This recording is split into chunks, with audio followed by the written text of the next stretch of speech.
전력 시장의 중장기 유연성 확보를 위한 노력들의 국제 트렌드라는 주제로 FTI 컨설팅 이사 및 MIT 연구원 팀 시테카테님과 FTI 컨설팅 이사 칼신슈님께서 공동 발표로 진행을 해주실 겁니다. 아쉽게도 팀 시테카테님께서는 현장엔 참석하지 못하셨고요. 지금 영상으로 만날 수 있도록 먼저 영상으로 만나보겠습니다. 큰 박수 부탁드립니다. Good afternoon in Seoul. Thank you very 네, 여러분 안녕하십니까? 초청해 주셔서 감사드립니다. 서울에서 좋은 오후 보내고 계시죠? 저는 참석할 수 없지만 제 동료 카신슈가 지금 현장에 있습니다. 저는 팀 시테카테라고 하고요. 런던의 FDI 컨설팅에서 이사로 재직 중입니다. 또 MIT 에너지 이니셔티브의 연구원으로 활동을 하고 있고요. 현재는 플로렌스 스쿨의 비전임 조교수로도 근무하고 있습니다. 오늘은 제 동료 카슨과 함께 전력시장의 중장기적 유연성을 확보하기 위한 글로벌 트렌드와 방향에 대해서 말씀드리도록 하겠습니다. 매우 시의적절한 주제라고 할 수 있겠죠. 먼저 배경을 말씀드릴게요. 많은 분들이 다 알고 계시겠지만 다시 한번 말씀드리자면 전 세계적으로 특히 선진국에서는 매우 의욕적인 탄소 중립 목표가 설정이 되어 있습니다. 이런 목표들을 보면 각 국가의 전략들이 두 가지로 구성된다는 것을 알 수가 있습니다. 첫째, 최대한 정기화를 하는 방향으로 전환하려는 것을 알 수가 있고요. 오른쪽 보시는 그래프는 국제에너지기구의 자료인데 건물, 교통, 산업 분야 예상 정비화를 보여주죠. 또 전력망의 탈탄소화도 알 수가 있습니다. 이는 특히 태양광과 풍력을 중심으로 한 재생 가능 에너지의 투자와 설치를 최대한 늘리겠다 하는 것을 의미합니다. 오른쪽 보시면 미국인데요. 전력 시스템에 추가된 용량에 대한 지난 몇 년간의 추이를 보여주는 그래프가 있습니다. 여기에서 이미 오늘날 전력망에 추가된 가장 중요한 용량이 풍력과 태양광 자원이며 최근에는 리튬이온 배터리도 포함되고 있음을 확인할 수 있습니다. 오늘 다룰 내용은 전력망 탈탄소화의 세 가지 과제입니다. 첫째, 전력 가격인데요. 이 전력 가격은 유연성 필요성과 불확실성이 어떻게 증가하는지를 보여줍니다. 둘째, 용량 보상 메커니즘 CRM입니다. 이 메커니즘은 전력 도매 시장을 보완을 하면서 새로운 유연성과 안정적 설비에 대한 투자를 촉진하거나 또는 시장에서 퇴장될 수도 있는 그렇지만 가치 있는 그런 설비를 유지하기 위해서 필요한 메커니즘입니다. 셋째, 전력 시장 설계의 네트워크 그리고 네트워크의 한계점을, 제한점을 반영하는 부분인데요. 유연하고 안정적인 자원에 대한 투자 방향과 또 운영 효율성 개선에 대해서 말씀드리도록 하겠습니다. 사실 단순히 자원에 투자하는 것만으로는 충분하지 않고요. 적절한 전력 시장 설계를 통해서 자원을 최대한 효율적으로 운영하는 것이 더 중요합니다. 먼저 전력 가격에 대해서 말씀드리겠습니다. 전 세계적으로 재생 가능 에너지의 비중이 증가를 하면서 전력 가격도 당연히 상당한 영향을 받고 있습니다. 여기서 보시면 세 가지 주요 동향과 사례를 볼 수 있습니다. 첫 번째 사례는 전력 가격 변동성이 크게 증가하고 있다는 점입니다. 예를 들면 호주 같은 경우에는 정오에는 가격이 매우 낮지만 저녁이 되면은 가격이 매우 높아지는 패턴을 볼 수 있습니다. 캘리포니아, 스페인, 전 세계적으로 동일하게 이런 현상이 나타나고 있고요. 이는 재생 가능 에너지, 특히 풍력의 증가와 연관이 있습니다. 이런 현상은 소비와 발전이 유연하게 조정되어야 함을 보여준다고 하겠습니다. 시스템이 가장 필요한 시간, 즉 이들 지역에서 주로 이른 저녁 시간대에 유연하게 대응하는 것이 중요하겠죠. 중간 그래프는 텍사스 사례를 보여주는데요. 여기서는 희소성 가격이 나타납니다. 재생 가능 에너지 비중이 높은 시스템에서는 가격이 매우 낮은 경우가 많지만 때로는 급등을 해서 시스템이 스트레스를 받게 됩니다. 공급 용량이 부족해서 높은 수요를 충족시키지 못하는 경우고요. 유연한 자원들을 이러한 몇 시간 동안 대부분의 유연한 자원들은 이 몇 시간 동안 대부분의 수익을 올릴 수 있지만 동시에 매우 높은 투자 리스크를 야기합니다. 세 번째 그래프는 매우 낮거나 심지어 마이너스 가격이 되는 시간대에 증가했음을 보여줍니다. 지금 보시면은 작년에 유럽의 여러 국가에서는 수백 시간 동안 실제로 전력 가격이 음수로 기록이 되었습니다. 이는 생산 과잉이 수요 부족과 맞물리면서 발생한 현상이고요. 수요 반응 부족이 있다라는 것을 의미할 수 있겠습니다. 이는 또한 재생 가능 에너지 공급 및 전력 생산 간의 불일치를 보여주는 것이기도 하죠. 이러한 상황은 예를 들어서 기저부하 발전소, 원자력 발전소 같은 곳인데 이런 곳에서 유연하게 가동을 하지 못하고 음수 가격을 감수하면서라도 가동을 유지해야 하는 그런 문제가 있다고 하겠습니다. 이는 기저부하 발전소의 비즈니스 모델에 심각한 문제를 일으킬 수 있고요. 이러한 전력 가격 동향을 살펴볼 때 유연성의 필요성이 점점 증가하고 있다라는 것을 알 수 있습니다. 또 동시에 투자에 있어서는 불확실성이 가중되고 있는 것이죠. 바로 이를 보완하기 위해서 용량 보상 메커니즘이 발전하게 된 것이고요. 이 메커니즘을 통해서 전력 도매 시장의 수익을 보완해서 필요한 용량에 대한 투자가 이루어질 수 있도록 보장할 수 있습니다. 그래서 기본적으로 시스템 운영자는 정부는 3, 4년 앞을 내다봐야 되는 것이고요. 이를 위해서는 향후 전력 수요를 충족할 수 있는 충분한 설비 투자가 이루어졌는지를 평가해야 될 것입니다. 만약에 부족하다면 용량 시장을 조직해서 필요한 투자나 설비를 확보해야 할 것입니다. 이론적으로는 전력 도매 시장에서 충분한 수익이 창출되어서 투자 자극이 이루어질 것이라는 것이 그동안 학계의 공론이었습니다. 그런데 실제로는 그렇지 않다는 것이 입증이 된 상황입니다. 전력 시장이 완벽하지 않거나 아니면 가격 상한제나 시장 지배력 등으로 인해서 수익이 감소할 수 있기 때문입니다. 더 나아가서 전력 시장이나 도매 시장 설계가 완벽하다 손 치더라도 해칭 수단이나 계약 상대방이 부족해서 장기 계약 체결이 어려울 수 있고요. 또 불확실성을 해소하지 못하는 경우가 발생합니다. 이런 이유로 용량 보상 메커니즘의 필요성이 대두되었고요. 이는 전 세계적으로 증가하고 있는 추세입니다. 여기에서는 유럽과 미국의 용량 보상 메커니즘의 사례를 볼 수 있습니다. 전 세계적인 추세처럼 보이죠. 미국에서는요, 텍사스 전력계통 신뢰도위원회인 엘코트를 제외한 모든 ISO에서 용량 보상 메커니즘을 운영 중에 있고, 유럽에서도 점점 더 많은 국가들이 이를 채택하고 있습니다. 이러한 메커니즘이 이제 점점 증가하고 있는데요. 방금 보여드렸던 지금 이 맵 같은 경우는 지금 더 많이 바뀌었을 겁니다. 2, 3년 전 맵이고요. 또한 보시다시피 특정 유형의 용량 메커니즘이 있다는 것도 알 수 있습니다. 예를 들어서 용량 시장, 용량 지급, 용량 요건, 전략적 예비가 있는데요. 세부 사항은 오늘 깊이 못 다룰 것 같습니다만 이메일이나 Q&A 시간에 질문을 해주시면 될 것 같습니다. 저는 다양한 시장에서 이러한 메커니즘을 연구해 왔고요. 오늘은 세 가지 접근 방식을 예로 들어서 설명드리겠습니다. 첫 번째는 영국의 중앙 집중형 용량 메커니즘 또는 시장입니다. 이 메커니즘은 시스템 운영자가 예를 들어서 3, 4년 후에 필요한 용량을 미리 설정을 하고 이를 충족하기 위해서 경매를 여는 방식인데요. 참가자들이 중앙 경매에 입찰을 하게 됩니다. 기존 용량을 보유한 참가자, 또 신규 용량을 구축하려는 참가자들이 모두 참여할 수 있습니다. 시장이 청산이 되면, 그러니까 경매가 완료가 되면은 중앙 집중형 경매에서는 선택된 자원들의 이제 가격이 결정되죠.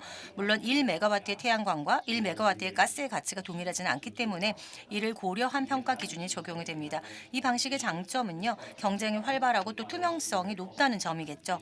그런데 모든 가용 용량에 대해 지불을 하기 때문에 비용이 많이 들 수도 있다 하는 단점이 있습니다. 독일에서는 다른 접근 방식을 적용했습니다. 오랜 기간 동안 전략적 예비력이 사용되어 왔고요. 이는 시장에서 퇴출되거나 또는 폐지될 뻔한 그런 소량의 전략적 용량을 조달을 해서 독일 송전 시스템 운용자 TSO가 특정 상황에서 사용할 수 있도록 준비 상태를 유지하는 방식이라고 할 수 있습니다. 이러한 용량은 시스템에서 스트레스가 발생하는 상황에서 사용이 되지만 평상시에는 에너지 시장에 적극적으로 참여하지 않습니다. 최근 독일 정부는 영국과 캘리포니아에서 적용되는 방식을 혼합한 새로운 용량 메커니즘을 도입하기로 결정한 것으로 알고 있습니다. 그리고 캘리포니아에서는 분산형 용량 보상 메커니즘이 사용이 되고 있습니다. 이 방식에서는 이 중앙 규제 기관이 각 수요 공급 기관, 그러니까 load serving entity죠. 수요 공급 기관에게 예상 용량의 115%를 조달하도록 결정하고 또 지시할 수 있고요. 그런데 구체적으로 어떻게 조달할 것인가 하는 부분들은 각 수요 공급 기관에 달려 있습니다. 캘리포니아의 경우에는 지역별로 자체 용량을 구축하거나 양자 계약을 체결하거나 지역 경매를 조직할 수 있습니다. 이 방식은 더 유연하게 필요한 용량을 달성하도록 하지만 투명성이 떨어질 수 있다는 단점이 있습니다. 이처럼 각국은 각자의 상황에 맞는 고유한 접근 방식을 가지고 있고요. 이러한 설계가 얼마나 복잡할 수 있는지를 보여준다고 하겠습니다. 여러분의 참고를 위해서 제가 슬라이드에 분류표를 제공을 하고 있는데요. 오늘은 세부 내용을 다루지 않겠습니다. 이제 카슨에게 마이크 넘기겠습니다. 팀 스테카테 이사님 다시 한번 감사드리고요. 말씀하셨듯이 바로 이어서 FTI 컨설팅 이사 칼슨 슈 이사님의 발표가 현장에서 이어지겠습니다. 칼슨 슈 이사님 지금 연단으로 나와 계신데요. 여러분들 큰 박수 부탁드리겠습니다. Thank you. Good afternoon. 네, 여러분 안녕하세요. 제가 이제 뒷부분에 대해서 프레젠테이션을 해보도록 하겠습니다. 저는 그 지역 가격에 대해서 말씀을 드리도록 할 텐데요. 뭐가 지역 가격인가 하냐면요. 전력 시장에서 지역별로 가격이 달라질 수 있다는 것을 의미한다고 할 수가 있습니다. 두 가지 형태가 있죠. 하나는 조널이고 하나는 그래서 어떤 한 지역이 있고 그 지역 전체적으로 존을 나눠서 가격을 부여를 하는 것이고 노덜 가격제라고 하는 것은 각 노드별로 그러니까 훨씬 더 가격이 차별화가 될 수 있겠죠. 노드별로 가격이 정해지는 것을 의미한다고 할 수 있습니다. 전력 시스템이 점점 더 개방이 되고 있는데요. 이제 단일 시장에서 좀 더 다차원적 시장으로 이동을 하고 있다. 이렇게 말씀드릴 수 있을 것 같습니다. 그래서 훨씬 더 효율적인 투자 그리고 운영이 요구되고 있다. 이렇게 말씀드릴 수 있겠습니다. 팀이 이야기를 했다시피요. 일단은 화석 에너지라든지 이런 부분들에 대한 투자 아니면 어떤 설비라든지 기존의 어떤 설비에 대해 투자하는 것만으로는 충분하지 않고요. 이제 우리가 효율적으로 운영하는 것이 매우 필요하다. 이렇게 말씀드릴 수 있을 것 같습니다. 여기에서 가격 제도도 매우 중요하겠죠. 자, 그러면 어떤 식으로 이것이 진행될 수 있는지 여러 가지 사례 연구를 통해서 말씀드리도록 하겠습니다. 먼저 영국입니다. 지금 영국의 전력 시스템을 살펴보시면 지금 이것은 현재 전국 단일 가격제로 운영이 되고 있습니다. 그런데 이 스코틀랜드와 같은 북부 지역 같은 경우에는 신규 발전 설비가 집중되어 있습니다. 런던의 위쪽에 있다고 할 수가 있겠죠. 그래서 북쪽에서 전기를 만들어서 이제 송전을 하는 것이죠. 남쪽으로요. 그런데 이것이 송전망 부담을 또 이야기를 하고 있기도 합니다. 이 송전망 제한이 발생을 하는 거죠. 그 네트워크 자체예요. 그러다 보니까 이제 용량 자체가 충분히 전달이 되지 못하는 경우가 있습니다. 그래서 이상적으로 보자면은 좀 더 이 전력이 필요한 곳에서 수요가 있는 곳에서 공급이 더 가까운 곳에서 이루어지는 것이 더 좋겠죠. 그래서 이런 상황에서 영국 당국에서는요. 이제 새로운 그런 지역별 가격제 도입을 위해서 다양한 고민들을 하고 있습니다. 지금은 전국이 단일한 가격을 사용을 하고 있지만 가운데 보시면은 이 존을 마켓이라고 해서 7개의 지역으로 존을 구분을 하고요. 이 각 존별로 가격을 정해서 적용을 하는 거죠. 노덜 같은 경우에는 약 850개의 노드별로 개별 가격을 적용하는 것입니다. 이런 여러 가지의 제안들이 지금 나와 있는 상황인데요. 각각 여러 가지 이제 다른 영향을 줄 수가 있습니다. 그래서 이 부분에 대한 자세한 연구가 영국 당국에서 이루어지고 있습니다. 여러분 대충 이제 눈으로 한번 보시면 좋겠습니다. 일단은 지역별 가격제라고 하는 것은 당연히 전기 요금이 지역별로 달라질 수 있다는 것을 의미하고요. 그러다 보면은 이제 소비자들도 이 소비자들이 다른 전기세를 내야 된다는 것을 의미하는 것이겠죠. 전반적으로 살펴보면 우리가 좀 기대할 수 있는 것은 남쪽에서는 가격이 높아지고 북쪽에서는 가격이 낮아질 수 있다라고 하는 것입니다. 지금은 전국이 단일 가격제를 사용하고 있지만요. 그래서 도매 전력 요금에 상당히 영향을 받을 수 있다라는 점을 말씀을 드릴 수 있을 것 같습니다. 가격 신호가 그런 측면에서 각 지역별로 다른 영향을 줄 수 있다는 거예요. 그러니까 남부는 더 많은 전기세를 내야 되기 때문에 그 가격 신호에 따라서 또 전력을 소비하는 형태가 달라질 수도 있다는 것이죠. 그러면서 지금 현재 하지만은 이 그러니까 북부와 남부 사이에 송정만 부담이 있는 그런 부분들의 문제를 해결을 할 수가 있다는 장점이 있을 수가 있고요. 그리고 또 발전소 위치도 더욱 중요해질 수 있다. 이렇게 볼 수가 있습니다. 되도록이면은 이제 수요가 있는 곳에 발전소를 더 많이 설치를 할 수가 있겠죠. 또 재생 가능 에너지 사용과 관련해서도요. 더 많은 수요가 창출될 수가 있습니다. 뭐 가스라든지 뭐 기존의 그런 에너지보다는요.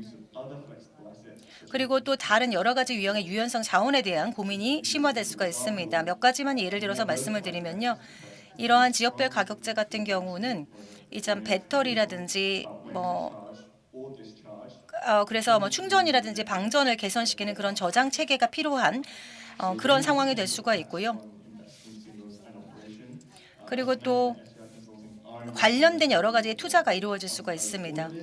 그래서 지금 영국 당국에서는 이 모든 부분들에 대한 연구를 진행을 하고 있는 것으로 알고 있습니다. 네. 자, 그러면은 이 지역별 가격제에 대한 말씀을 드렸는데요. 사실 오늘 여러 가지 주제도 다룰 수가 있었을 겁니다만 오늘은 이렇게 간단하게 말씀을 드렸습니다. 예를 들어서 지금 이 슬라이드를 보시면은 여러 가지 주제가 있다는 것을 알 수가 있죠. 예를 들어서 각 국가별의 어떤 연계에 대한 이야기를 해볼 수도 있는 것이고요. 그래서 전기를 이제 교역한다라고 볼 수가 있겠죠. 유럽 같은 경우는 이 부분에 굉장히 많은 관심이 있고요. 아시아에서도 관련해서 이제 이런 프로젝트들을 진행 중인 곳이 있는 것으로 알고 있습니다. 그리고 수소 같은 경우에도 많은 관심을 갖고 있습니다. 받고 있습니다. 그래서 에너지 전환과 관련해서 수소가 떠오르고 있죠. 그리고 또 배전과 관련해서도 그러니까 분산 에너지 자원에 대해서도 이제 많은 국가에서 관심을 가지고 있습니다. 호주 같은 경우에는 이 루프탑을 통해서 이런 분산 에너지 자원을 활용하기 위한 노력을 하고 있는 것으로 알고 있습니다. 네. 이 정도로 이제 제 발제는 마치도록 하겠습니다. 네, 여러분 질문 있으시면 질문 받겠습니다. 카슨슈 이사님 다시 한번 감사드립니다. FTI 컨설팅의 두 분의 이사님이셨죠. 팀 스테카테 그리고 카신슈님의 강연을 들어봤는데 여러분들의 관심도가 높았던 만큼 발표에 대해서 궁금하신 점도 있으실 것 같습니다.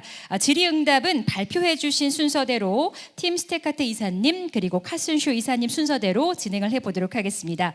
팀 스테카테님께서 온라인으로 접속해 계시는데요. Mr. 스테카테, can you hear me?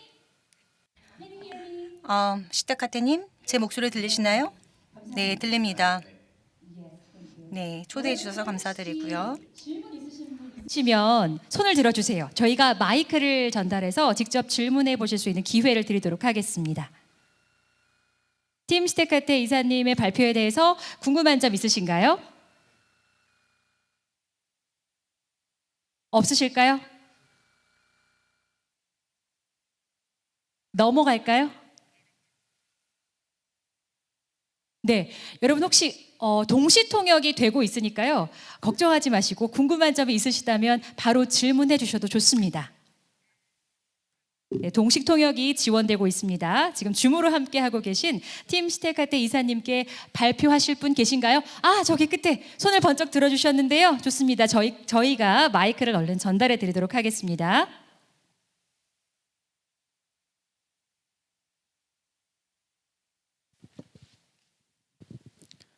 네, 안녕하십니까? 저는 아까 발표 중에 전력만 탈탄소화 말씀하시면서 세 가지 과제를 말씀하셨었어요. 그 중에 하나가 이제 전력 가격인데 재생 에너지가 증가하면서 전력 가격의 변동성도 이제 같이 증가를 하잖아요. 이 변동성에 따라 가지고 이제 소비도 어떻게 유연하게 좀 대응을 해야 될 텐데. 그러면 이 소비에 유연한 대응을 위해서 필요한 인프라라든지 제도 같은 것들이 어떤 것들이 있는지 그런 부분이 궁금합니다.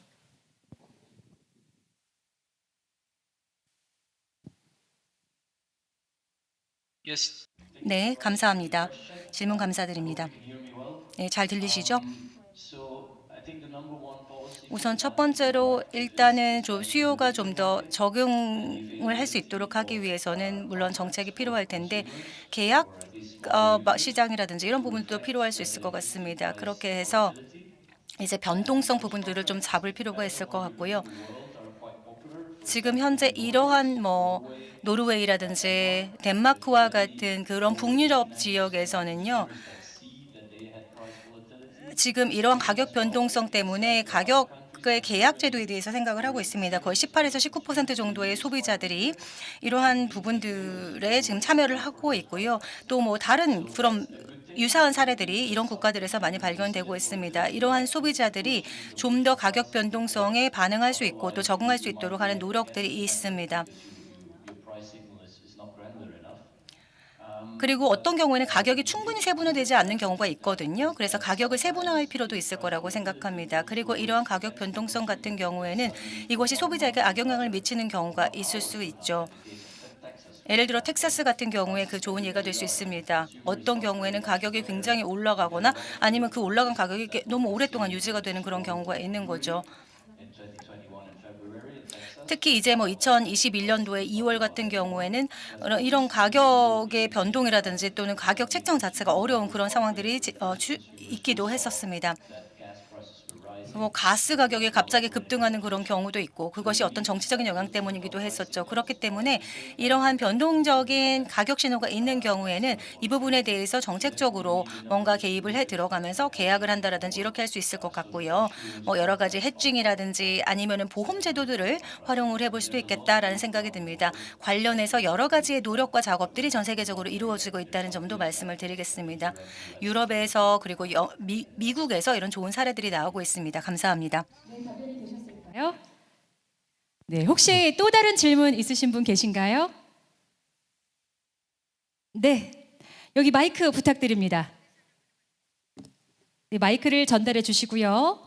전달 받으시는 대로 질의응답 진행하도록 하겠습니다. 네, 여기 가운데 두 번째 줄에 계십니다.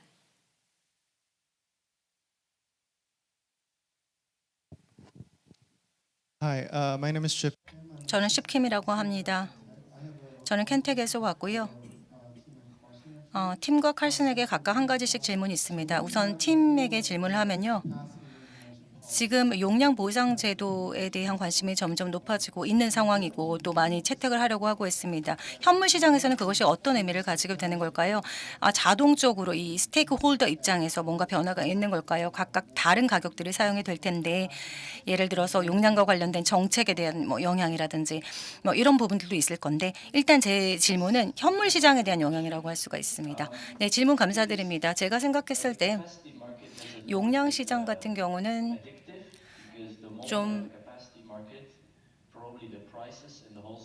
이 도매 전력 시장에 있어서 어떤 가격이 결정될 때 지금 이 현물 시장의 형태로 많이들 거래가 이루어지는 경우가 있죠. 그런데 이 용량도 마찬가지고요. 그런데 이 용량에 대해서는 사실은 이제 계약 시장으로 넘어간다고 할지라도 현물 시장의 존재는 계속 유지될 수 있을 거라고 생각합니다. 그리고 또 용량 보상 제도가 이를 보완을 해줄 수 있기 때문에요. 예, 현물 가격이 사실은 이 뭐 계약 가격보다는 높을 수도 있잖아요. 왜냐하면 가격 신호가 반영이 되지 않는 경우가 있기 때문에. 그래서 이 예를 들어서 콜롬비아 같은 경우에는 그리고 이 영국도 그렇고 벨기에도 그렇고요. 이탈리아도 그렇지만 아주 긴 기간 동안 이런 가격 문제에 좀 시달렸던 그런 적이 있었습니다. 그래서 우리가 현물 가격 같은 경우에는 뭐 현물 가격을 채택하느냐 그렇지 않느냐 하는 것은 물론 이제 선택 사항이라고도 할 수가 있을 텐데요. 이 용량의 메커니즘과 함께 고려를 해서 현물 시장을 형성할 필요가 있다. 이렇게 볼 수도 있을 것 같습니다. 재생 가능 에너지라든지 칼슘도 얘기를 했었지만은 그러면은 재생 에너지가 어디서 더 많이 쓰이고 있는지, 어디서 더 값이 높은지 이런 것들은 현물 가격에서 또 살펴볼 수 있는 거잖아요. 운용과 관련해서 말씀을 드리면은 뭐 지역별로 지금 가격 신호가 다 다르게 나타날 수가 있을 거고 그런 부분들이 있을 것 같긴 한데 현물 시장의 존재가 사라질 것 같지는 않습니다. 카스님께 질문을 하도록 하겠습니다. 어떻게 이 컨제스션 서플러스를 어떻게 해소할 수 있을까요? 조널 그리고 노덜 프라이싱에 대한 말씀을 해주셨는데 이러한 어떤 제한 잉여라고 하는 그런 문제가 분명히 있는 거잖아요. 그것을 경매 메커니즘에서 어떻게 해결할 수 있는 방법이 있을까요? 아니면은 송전망과 관련된 프로젝트를 통해서 이 부분을 해결할 수 있을까요? 네. 팀도 여기에 대해서 말씀하실 수 있는 부분이 있을 거라고 생각하긴 합니다. 저희가 분석을 해보니까 저희가 이제 이 조널이라든지 노덜과 관련해서는 전체 지역, 전체 국가를 대상으로 이제 저희가 분석을 진행을 했던 부분입니다. 조널이냐 노덜 상관없이요. 물론 이제 지역별로 가격이 다르죠. 어떤 존이냐에 따라서. 네. 어떤 가정을 세우느냐에 따라서 답은 달라질 수 있을 것 같습니다. 지금은 전국적인 차원의 스터디를 지금 진행을 하고 있어서요. 그렇게 세부적인 부분들에 대해서까지는 아직 주의를 기울이지 못하는 부분들이 있습니다. 네, 말씀하세요. Yeah, so it's the revenue of the intra-GB congestion rents, right? 네, 컨제스천과 이런 제한이라든지 아니면 이런 부분과 관련돼서요. It's policy choice like Carson. 어떤 정책을 세우느냐도 중요할 수 있을 것 같습니다. 뭐 50대 50으로 한다라든지 뭐 이런 식으로요. Transmission. 그래서 이제 송전 자체에 있어서 이 어떤 로드가 걸리는 부분들이 있는 거잖아요. 그런데 이제 지역별 가격제를 도입을 해서 이 지역별 가격제가 부과될 수 있도록 하는데 예를 들어서 송전이 오는 그 비율 자체를 50대 50으로 나눠서 뭐 다른 데서 온다든지 아니면 나머지 50은 지역에서 있는다든지 이런 식으로 할 수도 있을 것 같고요. 뭐 여러 가지 이 소비자들의 어떤 소비자들이 얼마만큼 이 소비를 하는가 뭐 이런 영향 이런 상황에 따라서 여러 가지가 달라질 수도 있을 것 같고 미국에서도 이런 부분들에 대한 내용을 이야기를 많이 하고 있습니다. 뭐 조날 프라이스를 이제 적용을 하고 있는 그런 부분들에 대한 고민이 있는 것으로 알고 있습니다. 그렇다면 시장을 어떻게 세트를 할 수 있을까? 안정화시킬 수 있을까요? 이 디스패치와 관련해서 이 가격을 좀 유연하게 적용하는 것이죠. 수요와 공급에 맞춰서요. 조널 프라이싱이냐 노덜 프라이싱이냐 상관없이 이런 프라이싱을 저희가는 채택하고 도입했을 때 우리가 이제 어떤 우발성 요소들에 대한 연구를 진행을 해야 되는 거잖아요. 이런 컨텐전시 애널리시스라고 하는 것과 관련돼서 그러니까 우발적인 요소와 관련해서는 여러 가지의 연구들이 또 진행이 되고 있는 것으로 알고 있습니다. 어떻게 이 기본적인 설정을 할 것인가라는 부분에서부터 어느 정도까지 그리고 어느 정도까지 이 정보들을 모든 이해 당사자들에게 공유할 것인가. 사실 정보가 있어야만이 또 가격을 예측할 수 있는 거잖아요. 칼슨 말씀 좀 해주시겠어요? So I think it's a lot easier in a nodal 네, 노더 시스템에서 그 부분이 더 쉬울 수 있을 것으로 생각합니다. represent the actual physical limits of your network. 그래서 네트워크 자체에서 분명히 어떤 정말 물리적으로 어떤 제한이 걸리는 그런 부분, 컨텐전시의 상황이 발생하는 경우에 이 부분에 대해서 이제 분명히 이제 미리 뭐 분석을 해야 되고 예측을 할 수 있는 부분이 있다면 예측을 해야 되겠지만요. 이 시장 청산과 관련해서 Or voltage to a certain extent. 이런 부분들까지를 감안해서 이제 가격이 결정되는 것이고요. 또 시스템 운영자가 어떤 경험량이 충분하다고 한다면은 뭐 이런 부분들에 대한 분석을 통해서 뭐 연간 어떤 조정을 한다라든지 뭐 이렇게 해볼 수 있을 것 같습니다. Cover quite a lot because it's the schedule. 이것이 이론적으로 충분히 커버되지 않은 부분들이 있긴 합니다만 It's not necessarily a big issue that I'm aware of. 어떤 제한이 걸린다고 할지라도 그것이 가격에 큰 영향을 주지 않는 경우도 사실상 많거든요. 이 컨텐전시의 경우에. Because then you have to basically 그래서 abstract an actual network into a capacity 뭐 실질적인 네트워크를 그 용량과 관련해서 different zones. So that abstraction is 하나의 추상적으로 어떤 공식을 세우다시피 어떤 하나로서 어떤 기준으로 정하고 그것에 상대적으로 다른 존의 어떤 가격이라든지 아니면 기술적인 정보라든지 시나리오라든지 이런 부분들을 고민을 해서 그와 상대적인 어떤 예측을 해볼 필요가 있다. 그러니까 어떤 존 하나를 기준으로 삼고 나머지들을 상대적으로 같이 분석해 볼 필요가 있다는 생각이 듭니다. 이게 약간 추상적인 차원의 그런 연구 분석이 필요한 부분이라고 할 수가 있어요. how to exactly do that. And 어떻게 해야 될지 뭐 정확하게 제가 말씀을 드릴 수는 없는데요. 그냥 제 생각에는 노덜 프라이스가 지금 말씀하셨던 그런 내용과 관련해서는 훨씬 쉬울 것 같습니다. 왜냐하면 지금 말씀하신 내용에 물리적인 제한이 걸리는 거잖아요. 그런데 노덜 같은 경우에는 훨씬 더 많은 노드를 사용을 하기 때문에요. 네, 답변 감사드립니다. 모두 감사드립니다. 혹시 더 현장에 계신 카신 슈님께 질문 있으신 분 계신가요? 없으시죠? 네, 시간이 많이 지체가 됐습니다. 그럼 마무리를 해보겠습니다. 팀 스테카테 이사님과 카신쇼 이사님 답변 감사드립니다. 여러분들 큰 박수 부탁드리겠습니다. 고맙습니다.